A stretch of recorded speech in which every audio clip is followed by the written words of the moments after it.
Well, welcome, everyone. I'm Walter Lohman. I'm Director of the Asian Studies Center here at the Heritage Foundation. I appreciate you coming out. And I appreciate the online viewers we have via the internet, as we do all of our programs. We're here to talk about the importance of the Mekong River and American policy options.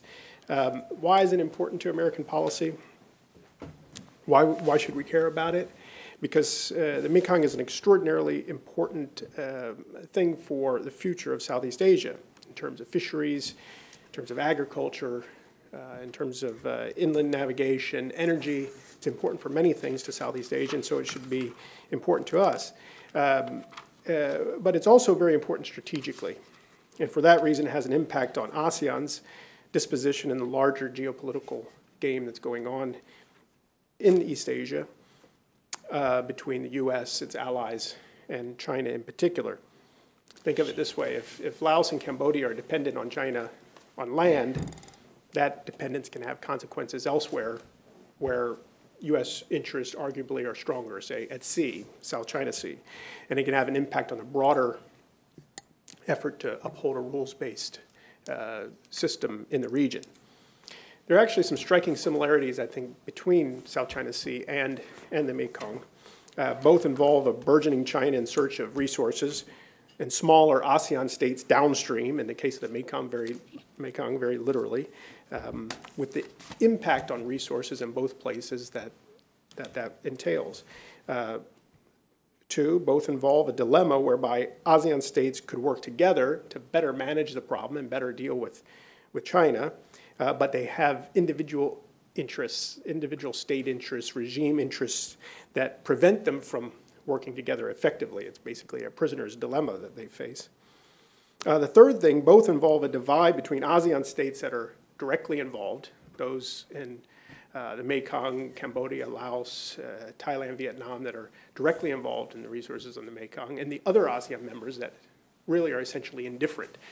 It's the same with South China Sea. You have the mainland states, and whatever they profess, the countries that are not part of the dispute in the South China Sea are generally indifferent. The fourth thing, both conflicts, or both situations, let's call it, involve ASEAN states that are in deep need of development assistance, and they're susceptible to the designs of anyone that's willing to provide them with development assistance. Think about the Philippines and what we've seen happen there over the last year with Duterte and his outreach to China. It's mirrored somewhat in the Mekong states with regard to China. And then the fifth thing, the leverage is disproportionately on the Chinese side in both of these situations, in the Mekong and in the South China Sea. In the case of the Mekong, it's geography. The natural flow of the water is pretty obvious. The ASEAN states are all downstream. The Chinese have control over the water flow. They have control over the silt. They have control over the river generally by controlling the upper reaches of the Mekong.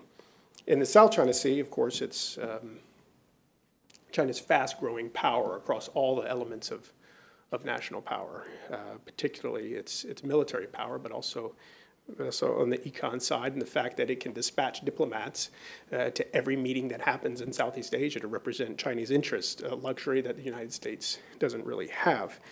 There's a Chinese proverb, when drinking the water, remember the source. It applies figuratively mostly in South China Sea, but in the Mekong, it's almost it has almost literal meaning in the Mekong.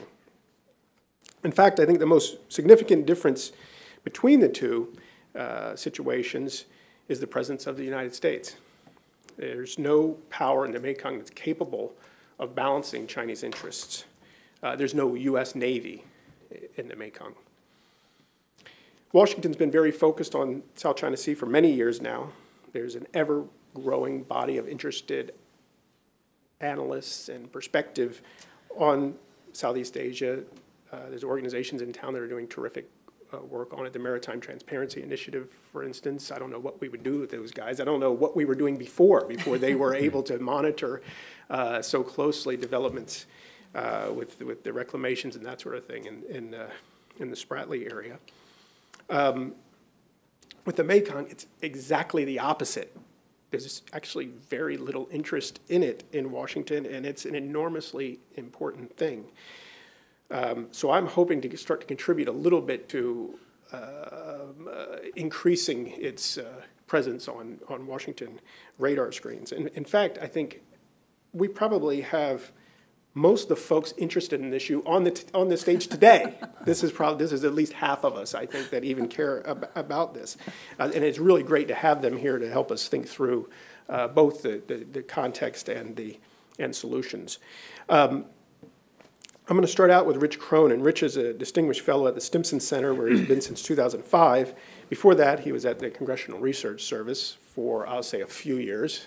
It was that's where I first met. Career. That's where I first met Rich. He spent a career at the CRS. That's a good way to say it. Rich holds a bachelor's degree in economics and history and an MA in European history from the University of Houston. His PhD is in modern South Asian history from Syracuse University. He's been to the Mekong River region many times for his research, but he was also there as an Army officer during the Vietnam War, and I hope you don't ever get tired of people thanking you for your service at that time, but I do thank you for that. Rich is really an amazing expert on this subject, as you'll soon find out. I don't know anyone who knows the context of the Mekong River better than he does, so I'm going to have him start out, and he's got some slides he's going to walk us through. And then we'll turn to Amy Seawright for solutions. She's an expert on solutions, having served the government very well in the last several years. Amy is now a senior advisor and director of the Southeast Asian program at CSIS. From 2014 to 2016, she was Deputy Assistant Secretary of Defense for South and Southeast Asia. Amy joined the Office of the Secretary of Defense in October 2012 as the Principal Director for East Asia. And prior to that, she served as Senior Policy Advisor for Asia at USAID. Prior to entering government, Amy was an assistant professor at the Elliott School of International Affairs at George Washington University. Her PhD is in political science, and her MA is in East Asian Studies, both acquired from Stanford University. Amy's BA is in political economy from Williams College.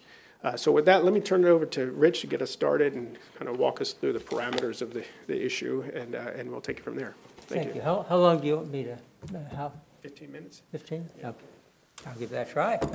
Well, good morning, everyone. Thank you, Walter.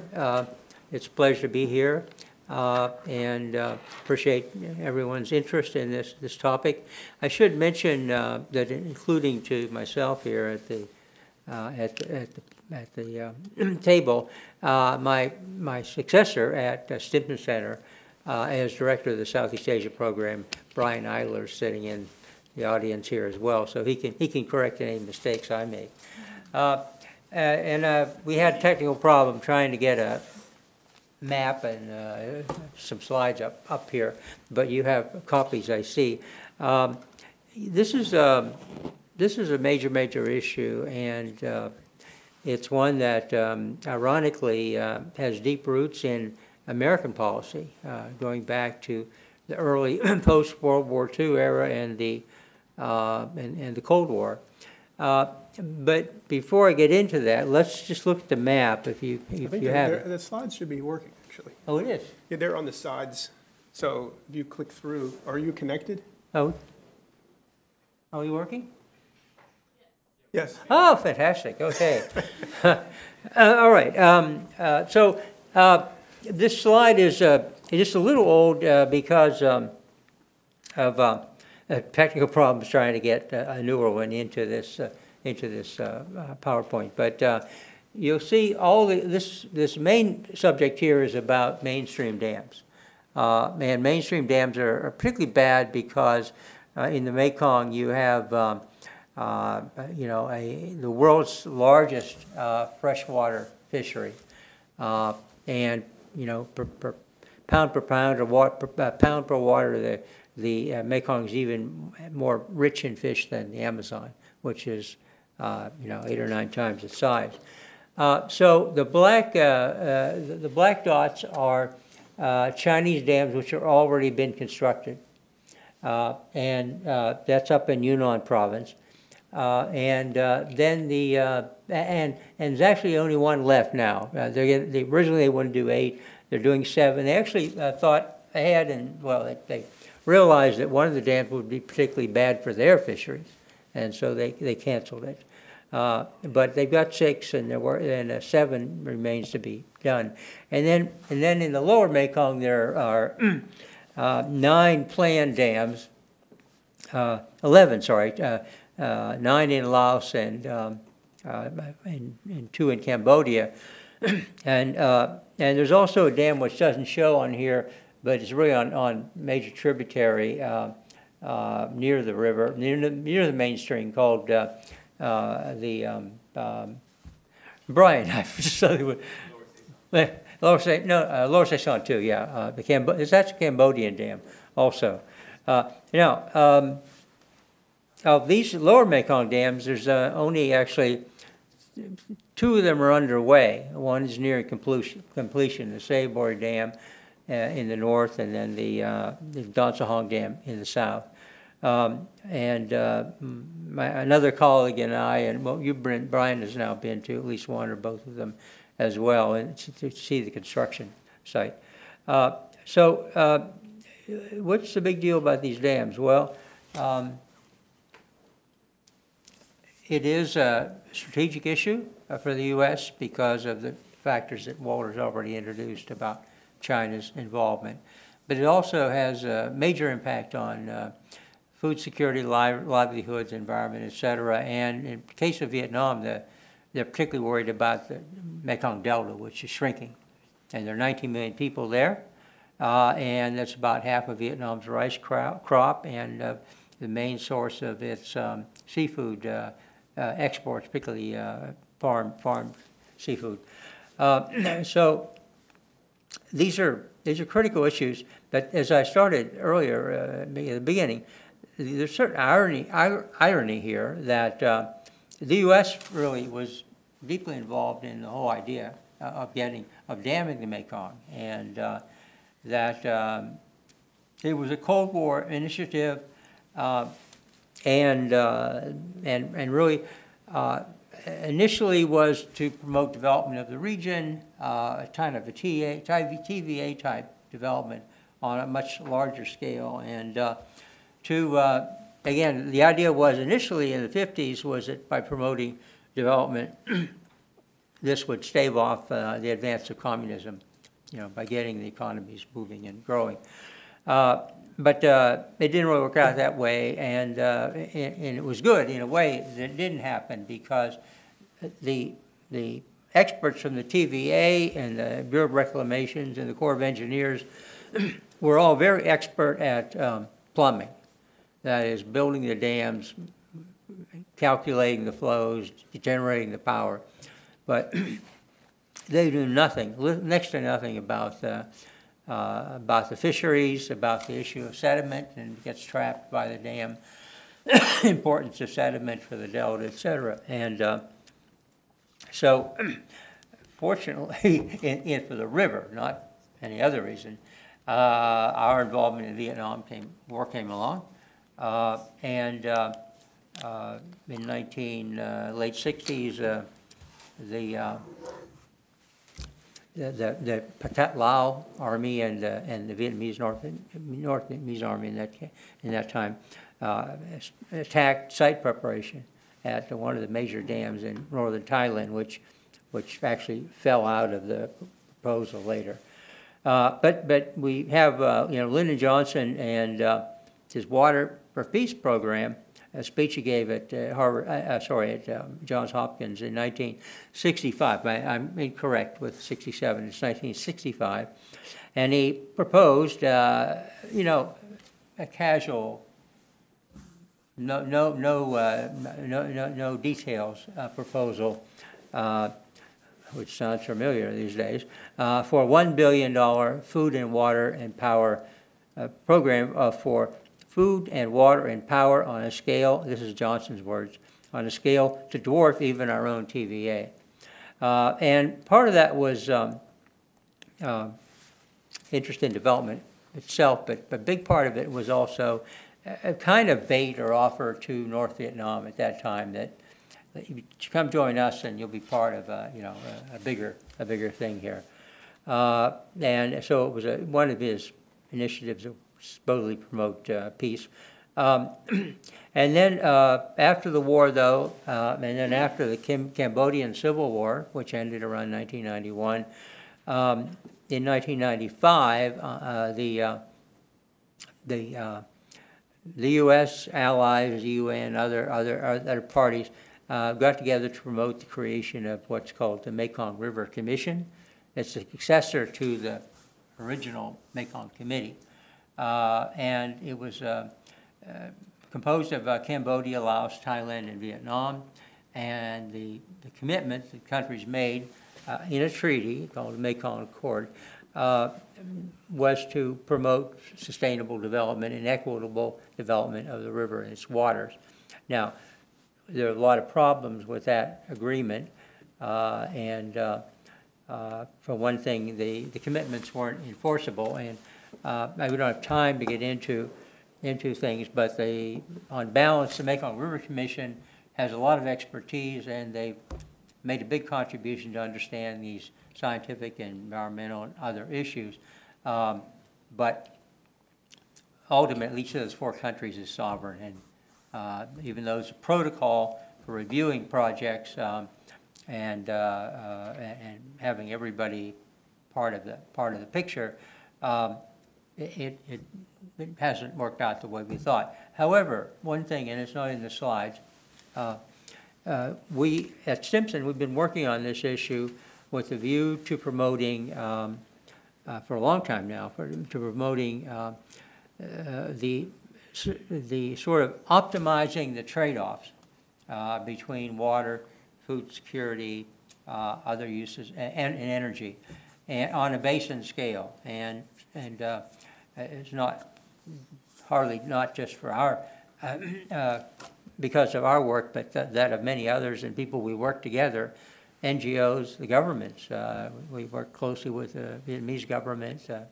We work with the Lao Ministry of Energy and Mines, et cetera. And so the reality is that there's still only, of the 9 Lao dams, there's still only 2 of them are underway. But what's happening over time has been the economics of these big dams are changing. And so if you think about what happened to the Chinese developers in Myitsone Dam in Myanmar, you can where they have a $3.2 billion project that's stranded, and they've already sunk more than $1 billion. The political risks and also the financial risks for these projects are rising, particularly because of changes in politically, we understand that's pretty obvious, but also just changes in general in energy markets and energy prices and the growing importance of renewable, non-carbon sources apart from hydropower are making a big difference. So the main conflict over the river is about winners and losers, and so each of the 4 MRC countries on the lower Mekong has conflicting interests, and you can see those up there, so I won't get into it right now, except that Laos marginally is the only winner, and all the other countries, in one way or the other, are big losers into billions of dollars. And let's me just going to this. Again, I'm not going to read it or get into it too much, but this chart, winners and losers, which you should have, shows with these different bar graphs winners and losers under different circumstances. And as you can see, the only positive bars are in Laos, and all the other bars are extensively in the red for the other countries as losers. What is the blue line? The blue line, yeah, it's if I can. Bar. Yeah, there were several different restudies of work that was done earlier by the Mekong River Commission and by a group at Portland State University. And they, under contract from USAID, and they said, let's just change some assumptions. So, for instance, I'll give you one example.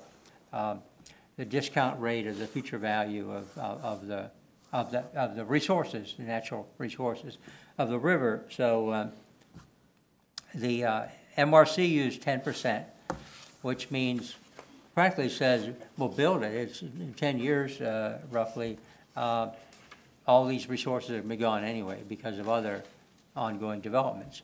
But they said this is not, this is nobody uses 10% for environmental studies, and so they tried 3% and I think 1% as alternatives, and anything once you get below 10%, it becomes negative for the downstream countries and less valuable to Laos.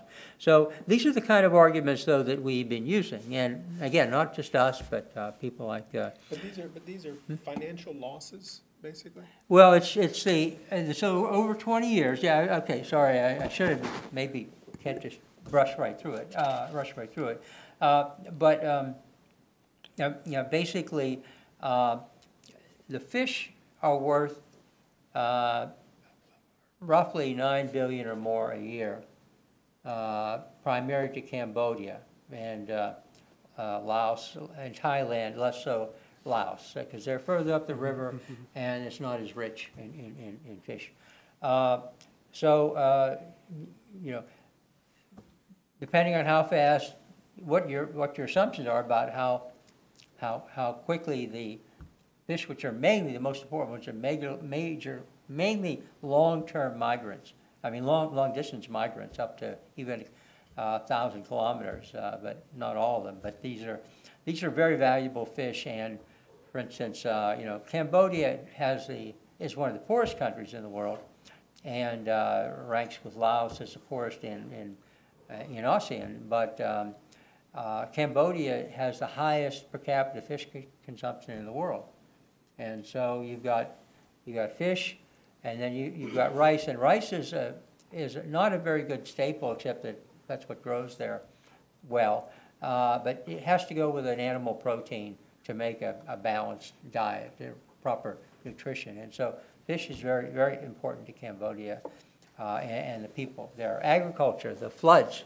So dams interrupt the natural monsoon, wet and dry seasonal changes, and all the whole ecology and all the people who live in the lower Mekong over really more than a couple thousand years have adapted to this seasonal wet and dry cycle. And so the dams are changing that. They're changing it already. China's dams already are changing that cycle by changing the phases of the river and how much water comes down. But the Chinese dams, there's this cascade of dams, which is, they have enough reservoir capacity in China, in Yunnan, to hold more than one annual seasonal flow of the river from Tibet.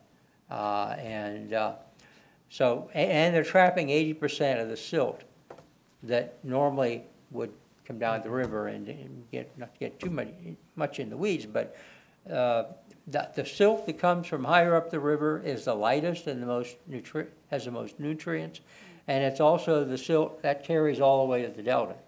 And every other source of silt on the way down the river gets heavier and heavier, and the heavier stuff falls out, and it's less nutrition. So this is a huge thing, and I just want to skip, finally, we'll wind up here with this issue of U.S. interests, and then let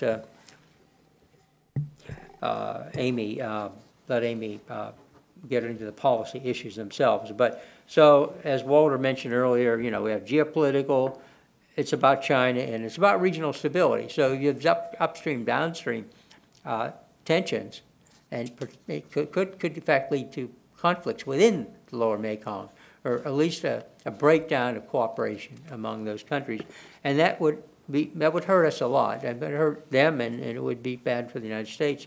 I mean, again, I was in Vietnam with 1st Infantry Division in 1965. We went over by boat, in fact, or by ship, because we were one of the first to go over there. But the point was that Vietnam for us then was not about resources.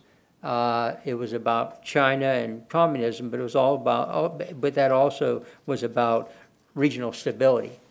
And so regional stability has always been a #1 issue for the U.S. in Southeast Asia.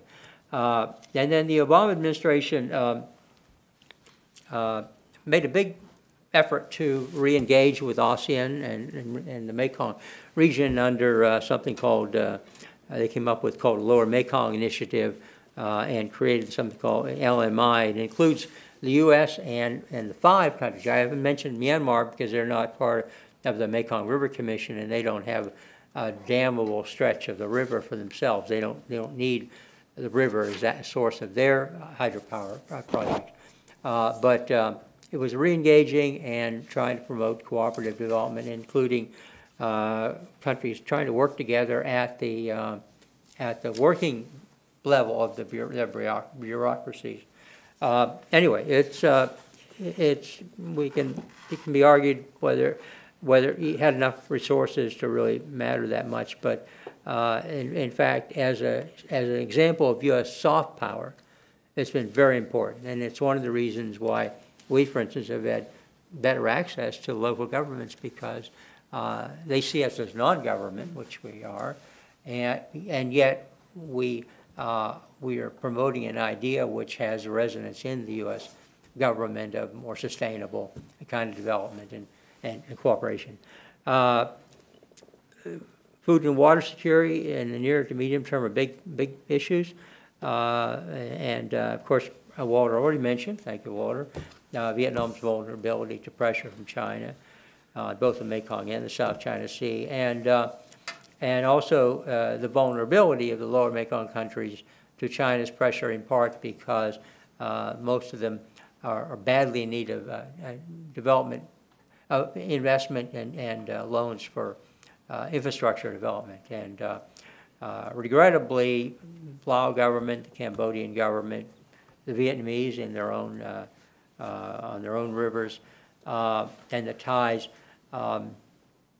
they're still thinking 1930s in terms of the technology and the way that damming rivers and hydropower, generating hydropower, plays into development. And so we can say to them, well, we did that, and now we have all these problems, and now we're even decommissioning dams, And they say, they look at us and say, well, you did this and you got rich, so why shouldn't we? Well, the times have changed, engineering has changed, even the science has changed on these issues, and so it's not really a smart way to go anymore. So, all right, so I think that's it for me.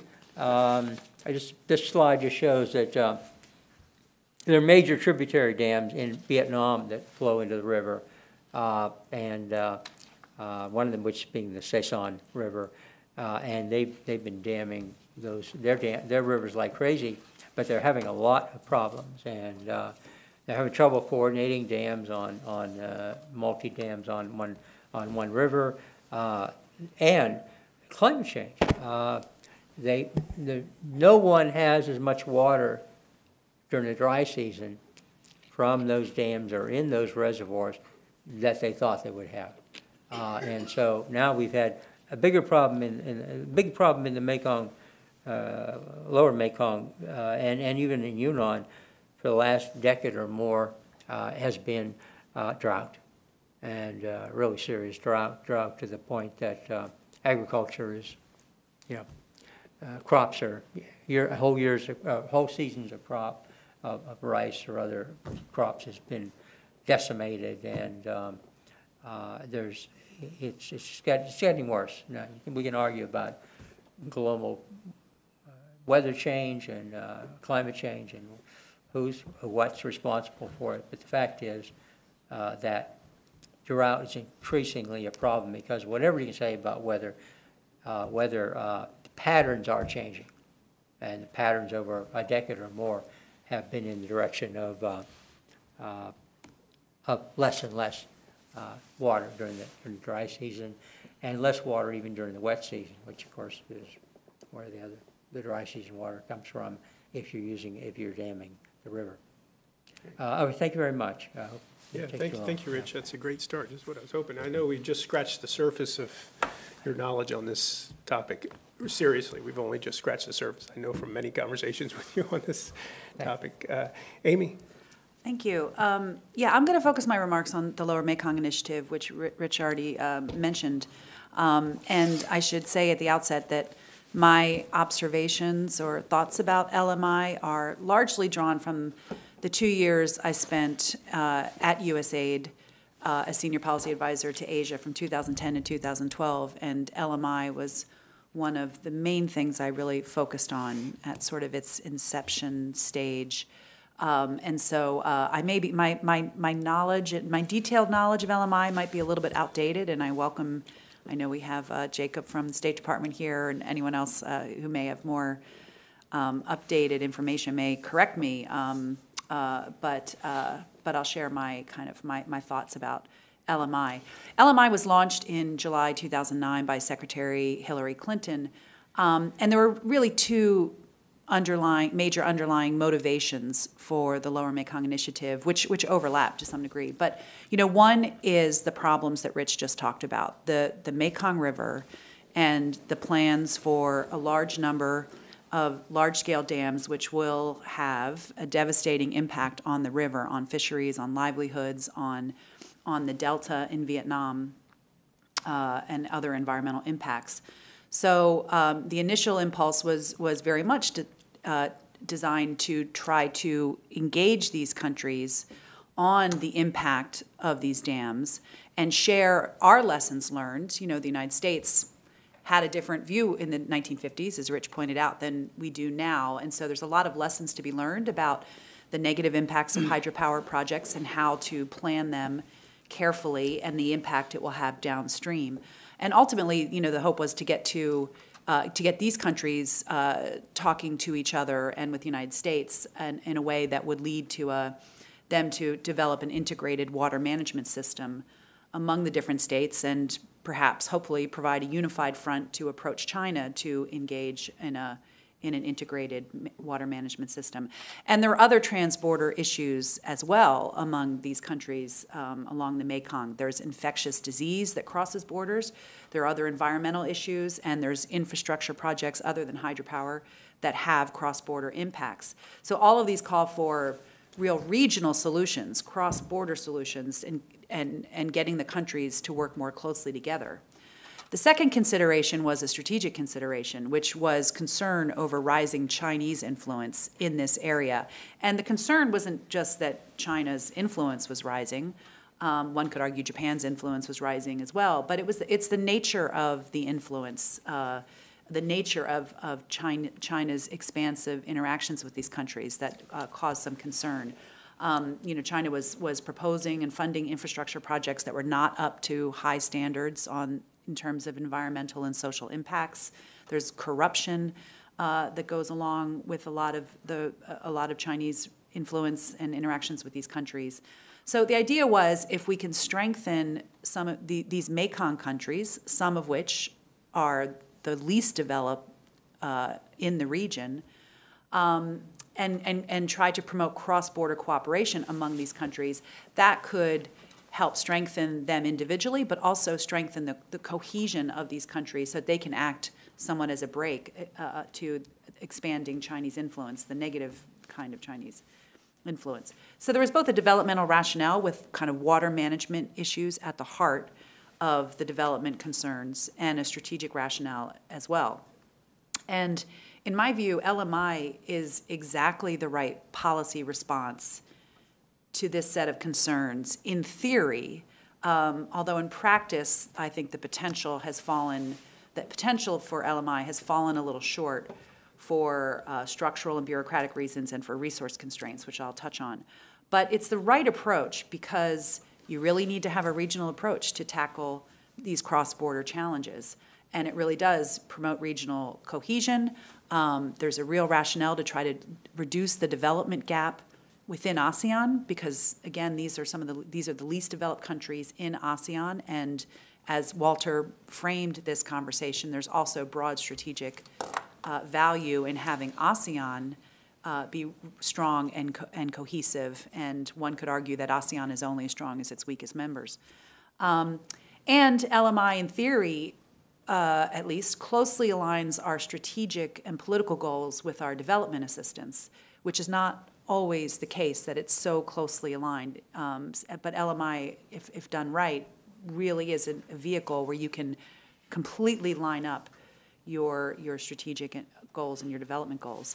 And it elevates the discussions to the right level. You have the Secretary of State meeting with her counterparts every year. President Obama met with his LMI counterparts at least once. I'm not sure if he did it more than once, but so symbolically that lends a lot of heft to the initiative, and I think the countries really appreciate it.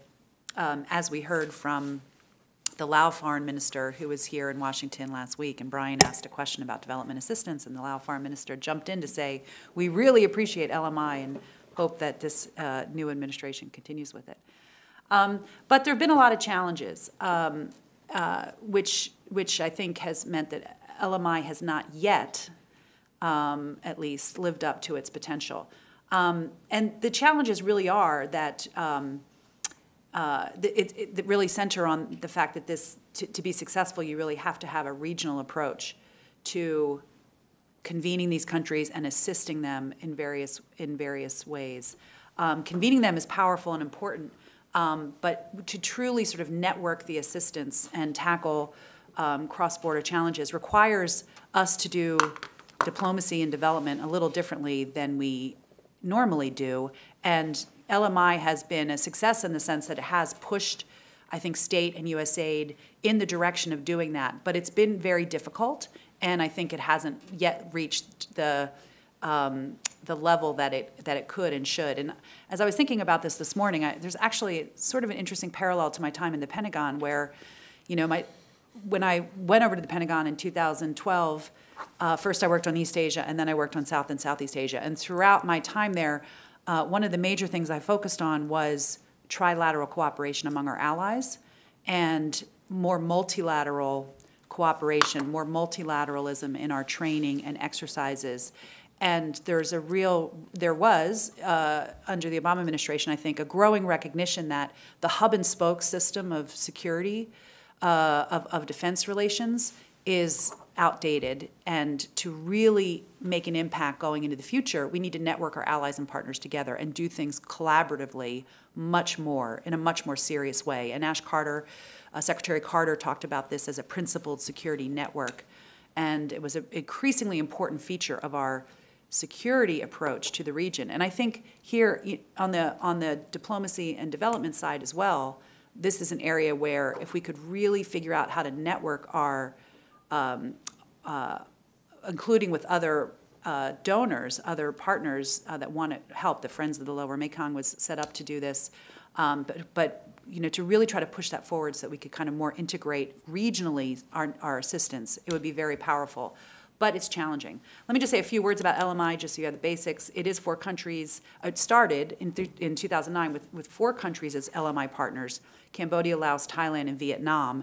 Burma was added in 2012 after it had gone through some reforms, and USAID opened a mission in Burma, and we sent an ambassador there. Burma was added to the LMI. LMI is arranged around pillars of work. So there's 6 pillars now. Originally, there were 4 to match the 4 countries.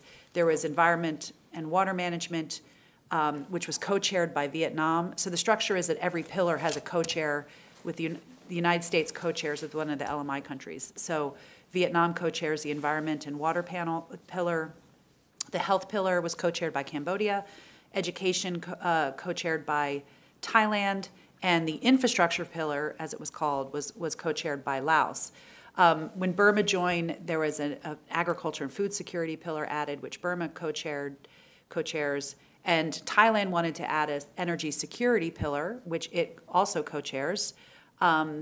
And down the line, at some point, the infrastructure pillar was changed to connectivity because the infrastructure, calling it an infrastructure pillar, set expectations among the countries that were never going to be met. So there was by calling it infrastructure pillar, there was sort of there was an expectation that the United States would be actively working to provide infrastructure to these countries, which is not what the United States does. And so it was rebranded to connectivity to better capture some of the soft infrastructure, areas in soft infrastructure that the United States can provide technical assistance and other kinds of support. Which was the Burma? Agriculture, food security. And energy was Thailand. Thailand. So Thailand co-chairs 2 pillars now. And that's an important point also I want to make, which is one of the nice things about LMI is that, in a sense, our sort of junior partner in LMI is Thailand, because Thailand, has stepped up to, when it steps up to co-chair a pillar, it really gets very actively engaged. Thailand has its own development assistance. It has an agency called TICA, the Thailand International Cooperative Agency. Actually, I don't know what TICA stands for, but it's development assistance, and we do a lot with Thailand in the region. Some trilateral cooperation with Thailand, and in LMI, Thailand really is sort of a mini development partner with us. And all of these pillars, they put together work plans for activities in each of the areas, and countries were encouraged to bring proposals to the working meetings that we could add into the work plan. And out of this, some very good programs have been developed. There's been support to the Mekong River Commission, not only through the sister cities with Mississippi River Commission, the sister commission framework, but there have been some other programs that, like the Portland University study that Rich mentioned, to support the kind of technical work of the Mekong River Commission and training. There's been the Smart Infrastructure for the Mekong program, which provides technical and scientific assistance to partners with infrastructure projects to try to promote sustainable development along the Mekong. There have been regional health programs to control and combat multi-drug resistance malaria in the border regions of the Mekong countries, and there's been a host of education and training programs, including some that are supported by Singapore, which is also interesting. But getting back to the mismatched expectations, and the infrastructure pillar was just, I think, a microcosm of the broader mismatched expectations that were there when LMI was launched. Because, LMI was launched with a lot of fanfare, and Secretary Clinton embracing it and saying that this is an area that we haven't been as actively engaged as she would like, and she wants to really step up our engagement and our cooperation. And the LMI countries, I think, were interested and flattered by this new partnership and attention. But as Walter said in his introduction, all of these countries have, or most of the 5 LMI countries, Thailand's a bit of an exception, but they have a deep need for development assistance. And in the early days, in particular, the resources for development assistance were not really there.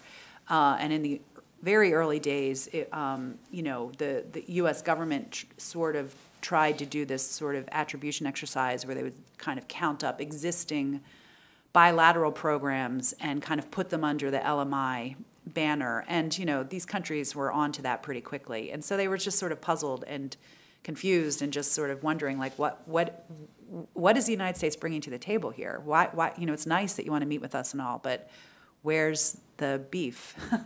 Because, at the same time, China, Japan, the ADB, they had a lot of partners that were approaching them with big packages of development assistance, especially in the infrastructure space, but other things as well. So I think it took a while for the strategic side of the LMI from the U.S. Perspective to really mesh with a more development approach, and frankly for state and USAID to get more integrated in their approach of trying to shape up this initiative. And so it was a little bit of a rocky road. I think it got a lot better in the last several years. But there remain structural challenges in the foreign policy bureaucracy, and that's really the second challenge that LMI has had and is partially overcome, but there's still, I think, a ways to go. And here, there remains a real difficulty of doing regional programming that is not based in one host country. And that's largely the way the U.S. bureaucracy is set up. We do have a regional development office, a regional development mission for Asia in Bangkok for USAID.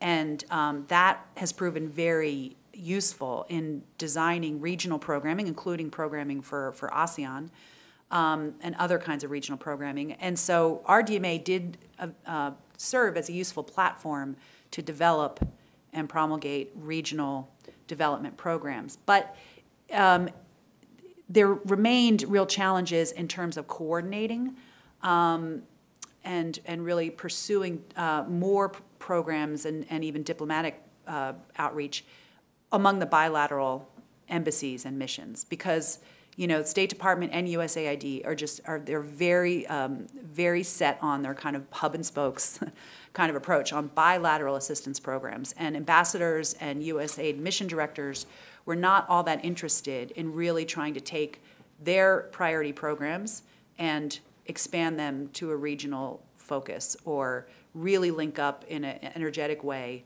with counterparts across the borders, or really spend a lot of their time linking together. They were working closely with, say, the Health Ministry of Cambodia or the Environmental Ministry of Vietnam, but they didn't have a mandate, or they didn't have someone in charge.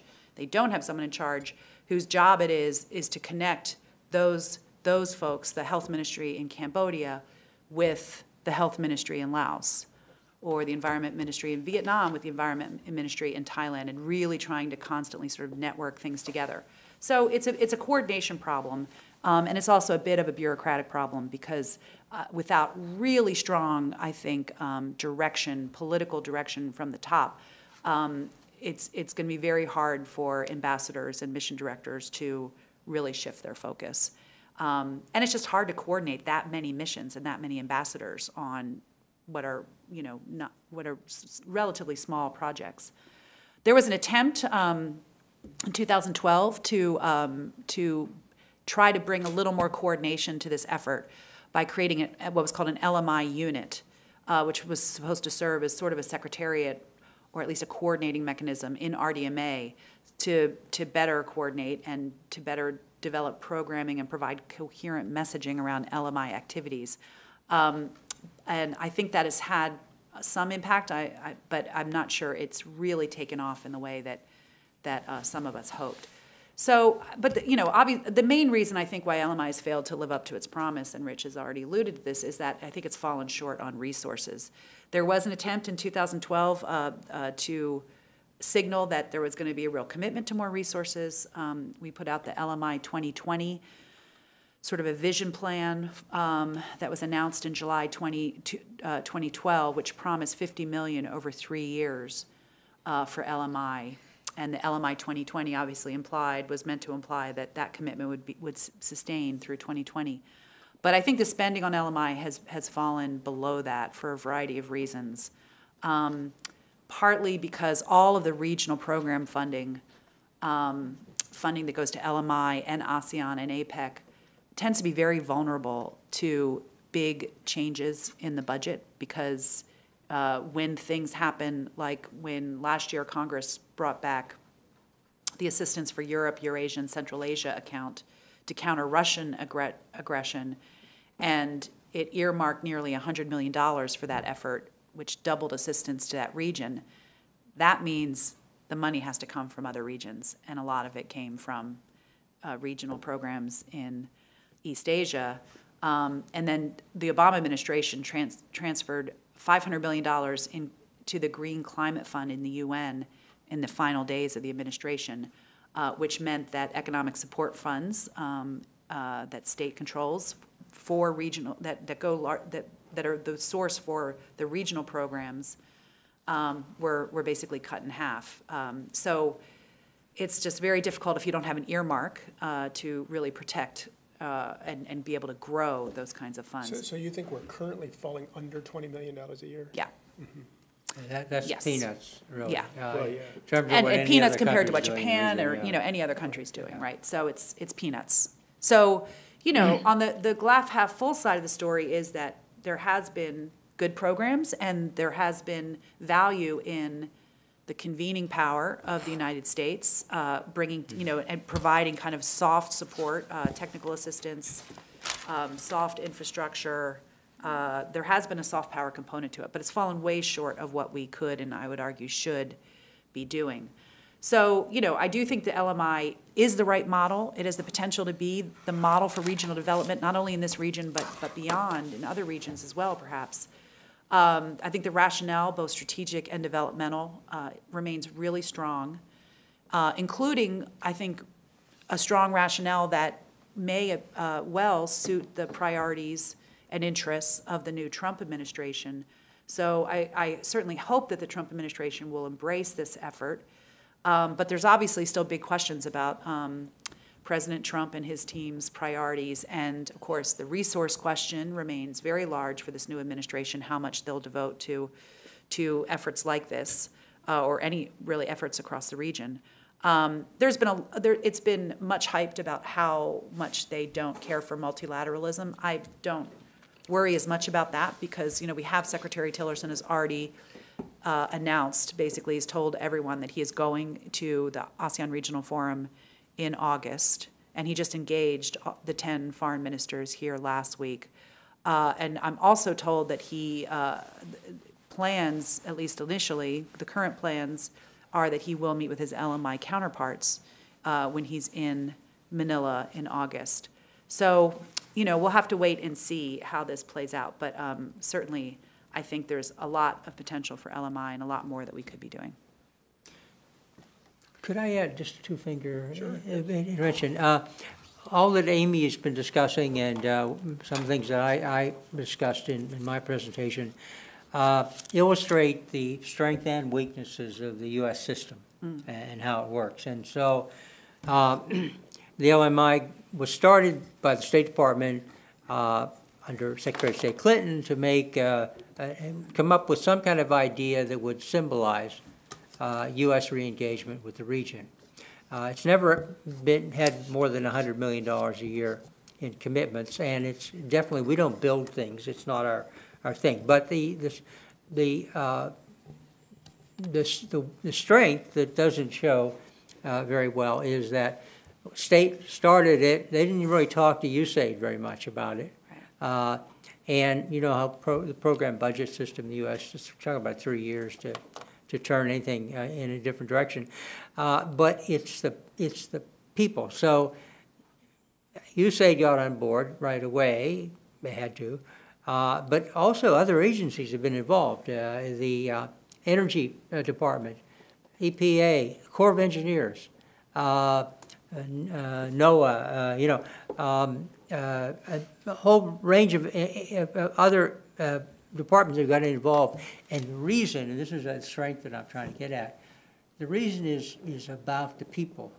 That is, the money wasn't there, but the other agency said, okay, we'll give you somebody to, you know, work with state on this thing. But the commitment of the people, the officials and bureaucrats, if you will, you know, they got involved with this thing. They operated across departmental lines. It was based on largely on personal relationships that were developed and by the enthusiasm and the commitment of so many people in the U.S. government, career officials primarily, to make this work. And this convening power that Amy mentioned is, you know, it's really important, and it's given the U.S. A whole lot of more access and engagement with all of these countries than we would have ever had without this thing. But the people part, that's our strength. It's not bureaucratic organization or coordination. Thank you, Amy. I want to open it up to questions, but I have one myself here at the outset. You know, there's something I think really ingenious about the Chinese approach to this, which is there's a natural problem with the cost benefit. Okay, the benefits are mostly upstream, and the costs are mostly downstream. Well, you mean the impacts? Yeah, the impact impacts, costs. right. Yeah, The yeah, impacts are downstream. Yeah. And so what the Chinese have done is expanded the value proposition, right? They've created their own organization. They work on infrastructure. So if you're dealing with Vietnam, you're dealing with Cambodia, it's not just the impact on fisheries or agriculture, it's that you're also getting this additional bump in infrastructure spending or whatever, or payments on the side to certain officials, or completely unrelated sort of funding. And it seems like to me that the limitation to our approach, it may be unavoidable, but the limitation to our approach is not just the amount of money that we put to it, which, like you pointed out, $20 million is peanuts compared to the amount of money that's flying around in the region, but also the focus of it. So we're focused on the interests of bureaucrats we deal with, professionals, people who really understand these issues, want to focus on agriculture and energy and resource management, et cetera, but doesn't touch the political class in any of these countries, where the Chinese are playing directly to the political class. And so we're working on all these projects that are for the good of everyone, that will help the water and help the resources for your average fisherman. And the Chinese don't give a darn about that. Right. They're working with the leaders, and they're paying off family members, and they're building projects that may have no useful purpose. So I guess the question is, one, do you agree with that basic imbalance? But how do you get at that problem?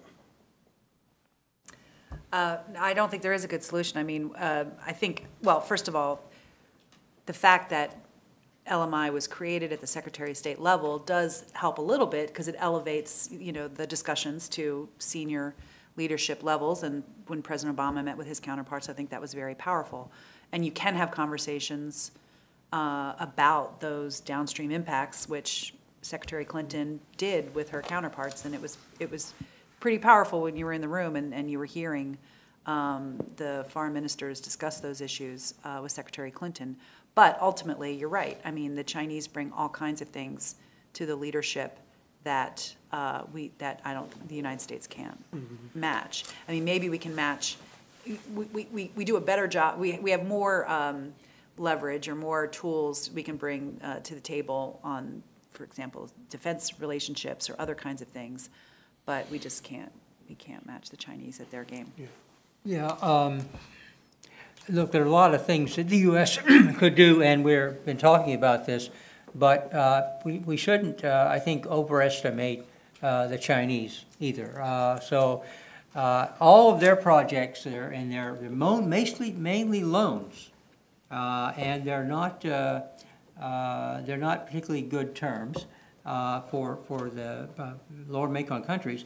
All those projects are aimed at either exploiting the resources, the natural resources, for China's benefit, mining, plantation agriculture. I mean, all of northern Laos is now covered with Chinese rubber plantations,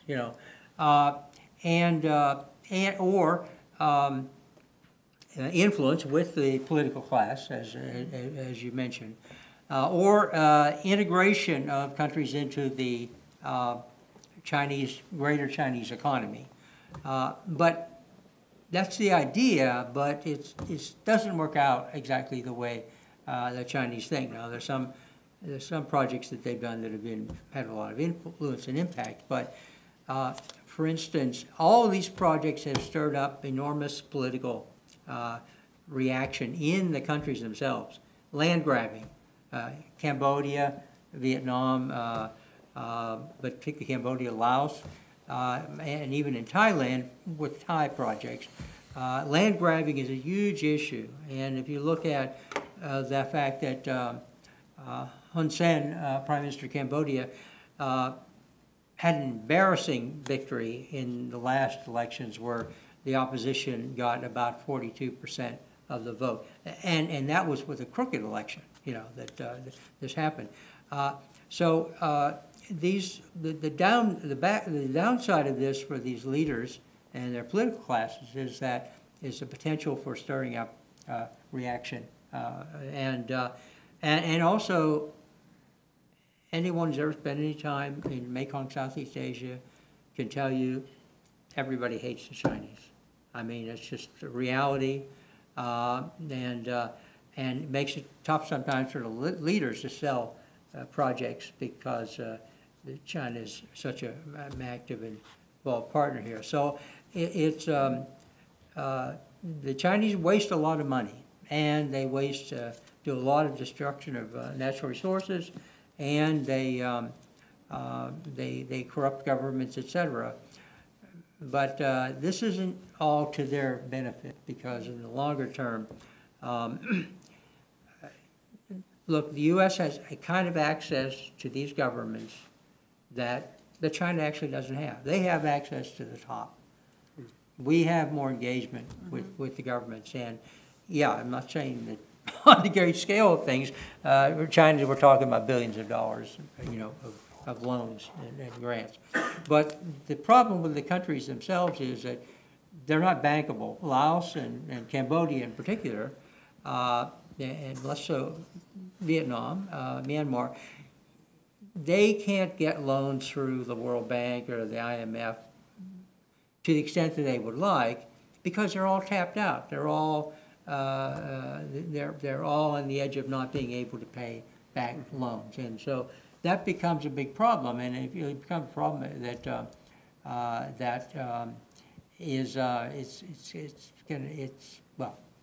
it's been to the detriment of these countries that they can't get soft money. The only problem with that equation, between the Chinese having influence. No, at I'm the not top. equating though. No. I mean equation as Yeah, in yeah. two sides of an Yeah. equation. That the Chinese Yeah. have influence at the top, and the Americans have influence deeper down and have support at a grassroots level. Is that none of the countries in the region are democracies, and so really the man in the street, the way that his opinion gets filtered into the top doesn't really matter that much. If you go to Vietnam, it's almost universal. You talk to anyone in Vietnam, they don't much like the Chinese, but the Chinese government and the Vietnamese government has a very close relationship. So can I just take a slightly different tack there? I mean, I think you're right. None of them currently are democracies, but and that's unfortunate for that reason. However, I mean, one of the things that LMI I think has really helped to do is, as you framed the comparison with the South China Sea and mentioned AMTI, I mean, to some degree, it has brought some more transparency to the policy trade-offs, to the policy discussions at the lower levels of government. I don't know if it reaches the man on the street necessarily, but there is a filtering down mechanism there, and a greater recognition and understanding, and getting the countries to talk to each other about these issues as well, I think is really important. And I would not say that these leaders do not have any accountability to their publics. I mean, we saw the huge demonstrations in Vietnam with the fish kill around the time that President Obama visited last year. We saw the Myanmar government turn off the Mia Dam. That was China's funded dam, and I don't know what the status of that is now, but I don't think it's going forward, because there was so much public resistance to the idea of this dam that was a bad idea and was being pushed on them by China. And there are other examples like that. So even though Laos, Cambodia, Vietnam, these aren't democracies, but ultimately they do have to answer to their people. And I think Rich is right. We shouldn't ignore that anti-Chinese sentiment in a lot of these countries. Yeah, and it's not fair of me to lump them all in being not democracies, because some of them on a certain scale, they have, Myanmar has been going through this process for the last several years, et cetera. But the other part of this is that the connections between the political class and the bureaucracies. I mean, Thailand, for example, has an extraordinary public service. Yeah. They have an extraordinary foreign service. But does anybody listen to them? That's the other difficult thing. So we engage at this very practical, very useful level. That's very good for the country. Yeah. And the question is how much it sort of filters up, That's a good basically. point, yeah. Well, there's another angle of this too, and that is that China is a divide and rule power. They don't want to deal with the countries as a group. Right. And we are we're trying to promote cohesion. You mentioned that, I think, earlier. We're trying to promote cohesion, and it's really important that these countries, what is it, hang together or hang alone, work together or hang alone. I mean, that if we can't support somehow, in various ways, support cohesion in the region, and then that makes it worse for everybody. Yeah. Any questions? I had a couple more if there are none. Yeah, right here in the center.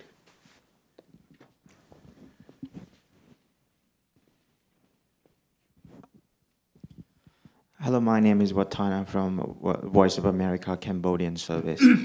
I got a question. Under the political and economic pressure from China, what would a government like Cambodian can do about it, can do something about it? We believe that, I mean, as a simple citizens, we believe that our country is a big victim in terms of the dams building, dams developments in Laos.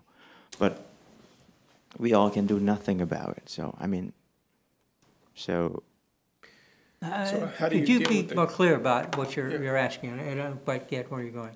I mean, the question is, as people, as a Cambodian people, what can we do about it? Any suggestion from the U.S. government, for example, those who holding these projects, in order to at least express our opinion and concern, because actually nobody do anything, nobody have power to do anything beside the government. And even though without the approval from the international organization or the environmentalists, the dams at the Laos still buildings, and our governments and our people can't really do nothing about it. So what is your suggestion to the Cambodian people? Because we are a real victim. Our fish, as you said, we got the most capital of fish, but it's no longer my family's, me. I don't have fish from the river to eat anymore. So I think, the Southeast Asia, including the Lower Mekong countries, have a couple of advantages in the development landscape or the social landscape. And one of them is the high use of social media and also very young demographics. And so I think that having kind of younger leaders that are organizing, perhaps using social media, perhaps using other techniques, and that the really buzzword in the region right now is social entrepreneurship. I think it's great. There's a lot of social entrepreneurship in the environmental space and in other space as well. So it's just a standard, pluralist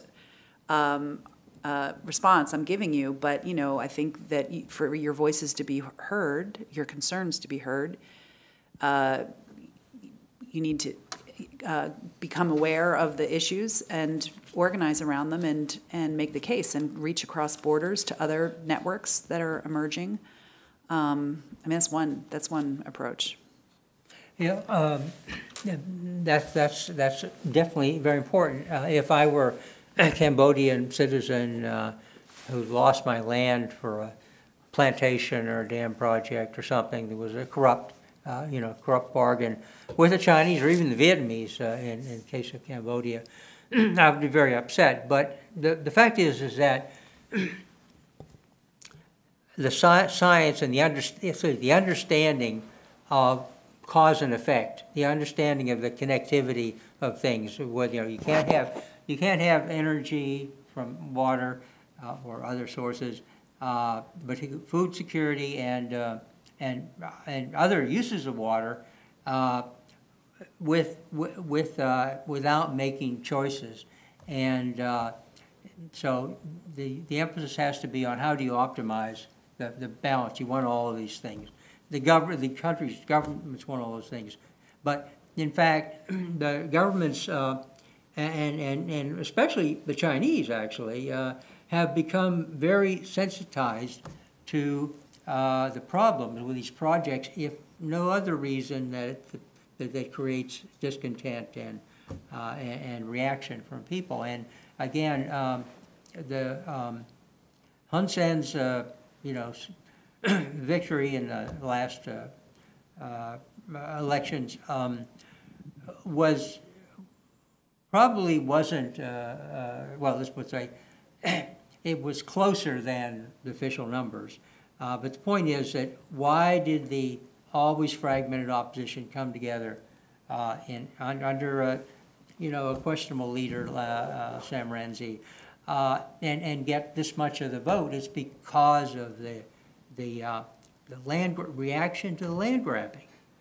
and other aspects of, excessively rapid development and damage that it causes. And so I'm not complacent about this. That's why we keep working on it. I'm retired now, but Brian and his friends and our friends in the NGO world, in the science world, in the government world, no one's letting up on this business. And the fact that only 2 of these Lao dams are only under construction now after all this time. And Hun Sen has not made a decision about 2 really bad Cambodian dam projects proposals, and the one big Cambodian project that's underway right now, Lower Say Son 2, which is, let's say, is almost on the river, on the mainstream. The Chinese company, I think it's Sinhydro, is it? Hydro Longkong, yeah. They said, we'll never build another dam in Cambodia. This is just too much trouble. There's too much agitation, too much criticism, projects, and what's the cost benefit? To do a project right means you get less profit. And various forces are causing them to do project better than they would have done 10 years ago or so. So it's not hopeless, and at the end of the day, you can't run an authoritarian government without at least a tacit acceptance of people. And this is not, Nazi Germany or Stalinist Russia. These countries, yes, they're corrupt and they're not very democratic, but at the same time, they don't have the power to control things if things really get out of hand. And they have lively civil societies, so. Right. Oh, we had one more question, did you? Dr. Seawright, you mentioned that one of the goals of LMI was to kind of strengthen the capacity of the Lower Mekong River countries, as well as kind of coordination among them, particularly in their interactions with China on water management. As I understand it, China's not a member of the Mekong River Commission, although my understanding is that the Commission is open to discussions with China on water issues because, the headwaters originate in China. I believe about a year or 2 ago, China initiated its own, I think, Longkang Mekong Commission or discussions to which they invited the Lower Mekong countries which participated. So I guess one question is, from the perspective of the U.S., was LMI useful in those interactions? From the U.S. perspective, interactions with the Southeast Asians had with the Chinese? Yes, and from the U.S. perspective, how did that go? And then also more broadly, to the extent that China is willing to engage on water issues with Lower Mekong River countries, at least on its own terms, does that present challenges or opportunities for LMI? I think I'm going to let Rich answer your specific question because I haven't followed carefully. I'm sure you have, Rich, about how the meeting went and what came out of it. But I do think that, just as a more general point, that there has been limited ability. The U.S. has tried various ways to strengthen the Mekong River Commission and give it more of political heft so that governments would really listen to its decisions, so that it both had the capacity, the technical ability, training, but also, tried to think of various ways to strengthen it. But it's like many intergovernmental institutions in Southeast Asia, it's a pretty weak institution in terms of its ability to make decisions. It's run on consensus. It's not binding. And so when they made a decision that Laos should defer on the Shaoyuburi Dam, that Laos just said, we're going to ignore it, the decision. So there's been no kind of code cracked about how we really can elevate the Mekong River Commission. Go ahead. Yeah, thank you. Starting from the last thing you mentioned, Amy, the Shaoyuburi Dam, which was the first major Lao mainstream dam project. Yes, ultimately they went ahead but they delayed the project for about a year or so. And in that interim, they tried to negotiate with the Vietnamese in particular and their neighbors, and that wasn't going very well. But in the interim, the Thai developer, spent another $400 million on a 3-point-something billion dollar project to totally re-engineer the dam, to respond to a technical review that had been done by MRC experts on sediment flow and the fisheries. Now, what they did for the fisheries, it remains to be seen whether how successful, if at all, that'll be. But they did swap out 4 of 9 gates to the dam for ones that were better able to pass sediment downstream. So, and the same thing, the developer of the Don Song Dam has done a lot of advanced research on fisheries to try to promote alternative paths through that area. But getting back to the Chinese and this lower Longshang Mekong cooperation mechanism, I think they call it. It's fraudulent in a lot of ways, but it did respond to, it partly responded to the LMI. This is China saying, okay, this seems like the U.S. is getting too much influence with this LMI thing, and we've got all the power and the money, but we're kind of nervous about it. So let's us do something more cooperative. And the issue was for them was not just the LMI, but also their dams have played havoc with the river, and in combination with climate change and all these droughts. Have they admitted that there's an environmental impact? I thought they were, a few years ago, they were denying that their dams had any environmental impact. They've been several times now actually released water in response to very vocal complaints from downstream, both people and governments, about how they're operating these dams. They don't share any information on when they're starting, when they're stopping, what the level of water in their reservoirs is, so there's no way for downstream countries to know what they can depend on. And now, but even more pertinent on this mechanism, this cooperation mechanism, is that yes, they formed a committee under it to talk about water, the river, but that's minor compared to the other aspects. So a week before the meeting was held on Hainan Island with the heads of government from the lower Mekong countries, the Commerce Ministry, put out a statement. The Chinese Commerce Ministry put out a statement, and I guess the minister, that basically said, hey, look, let's stop arguing and worrying about the water. The water is not your future, downstream countries. Your future is the $10 billion we're offering to promote industrialization, which should be partly based on Chinese dam projects, in the lower Mekong, to promote industrialization and integrate yourselves with, become richer and integrate yourselves with the Chinese economy at a higher level, of higher up on the food chain. And so it's so starkly clear, if you actually have time to dig into to what's out there in terms of information, that they forget about it. We'll talk about the water, and we'll provide a little more information about what's coming down or not coming down. But basically, this isn't where we're going.